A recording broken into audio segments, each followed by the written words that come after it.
श्रोते हो नमस्कार. राम राम माझ्या छोट्या मोठ्या बालमित्र मैत्रिणींनो. कसे आहात बरे तुम्ही सगळेजण? आनंदात ना? बालमित्रांनो, आज एक वेगळी गोष्ट ऐकूयात. गोष्टीचं नाव आहे जिव्हाळा.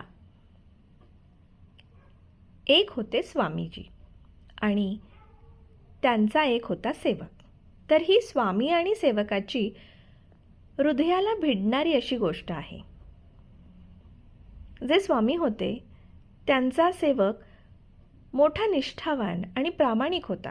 तो स्वामी भक्त होता. आपल्या स्वामीबद्दल त्याला प्रचंड आदर होता.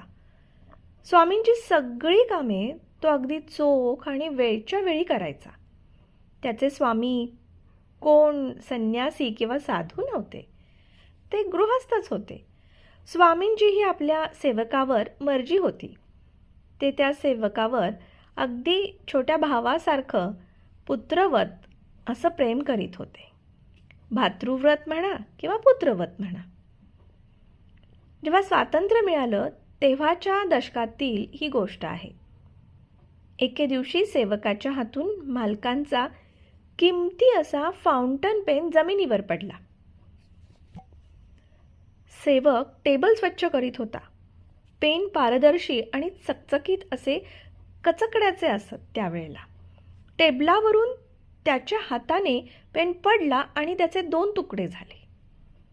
स्वामीजी रागावले. मूर्ख माणसा, तुला डोळे आहेत की नाही? तू हे काय केलंस? एका मोठ्या माणसाने हा पेन मला भेट म्हणून दिला होता. तो सेवक अगदी गप्प झाला. गप्पच राहिला. तो गुपचूप बाहेर गेला आणि व्हरांडा स्वच्छ करू लागला. खरं तर तो निष्काळजी नव्हता, मात्र टेबल स्वच्छ करताना त्याचे अवधान राहिले नसावे, लक्ष नसेल. त्याला खूप वाईट वाटले. थोड्या वेळाने इकडे ये अशी स्वामींची हाक आली. सेवक आल्यावर स्वामीजींनी त्याचा हात घट्ट पकडला आणि ते म्हणाले, अरे, तू माझी कितीतरी सेवा करतोस. तुझ्या सेवेशिवाय मी एक दिवसही राहू शकत नाही.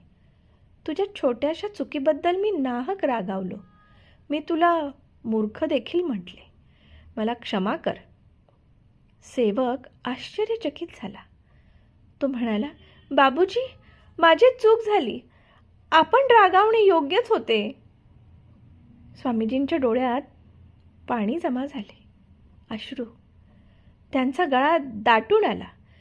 ते म्हणाले, जोपर्यंत तू मला क्षमा करणार नाहीस तोपर्यंत मी तुझा हात सोडणार नाही बरं. सेवकाचे अंतःकरण आधीच भरून आले होते. स्वामीजींच्या डोळ्यातून आसवं गळाली.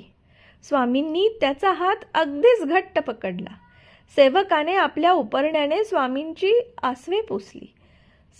स्पुंदत सेवक म्हणाला, बाबूजी, आपण शांत व्हा.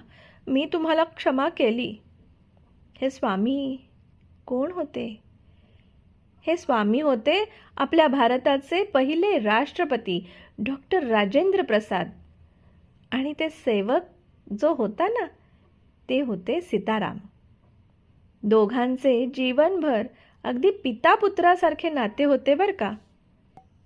अनावधानाने कोणाकडूनही एखादी चूक होऊ शकते, हे स्वामींच्या लक्षात आले. मात्र आपल्या वाणीने आपण दुखावले याचीही त्यांना जाणीव झाली. त्यामुळे बोलताना आपण विचार करून बोलावे, हेच या गोष्टीतून स्वामीजींनी आपल्याला शिकवले आहे. होय ना? कोणाकडून कधी काही चुकले तर आपण माफ केले पाहिजे, हेही आपल्या लक्षात आले. गोष्ट आवडली का? जिव्हाळा ही गोष्ट श्रोते हो आपल्याला सांगितली तुमच्या अर्चनाताईने, म्हणजेच अर्चना भांडारकर. उद्या आपण भेटणार आहोत नवीन गोष्टीसह. तोपर्यंत एकमेकांशी मायेने बोलूयात. जोडो भारत, वंदे भारत. धन्यवाद.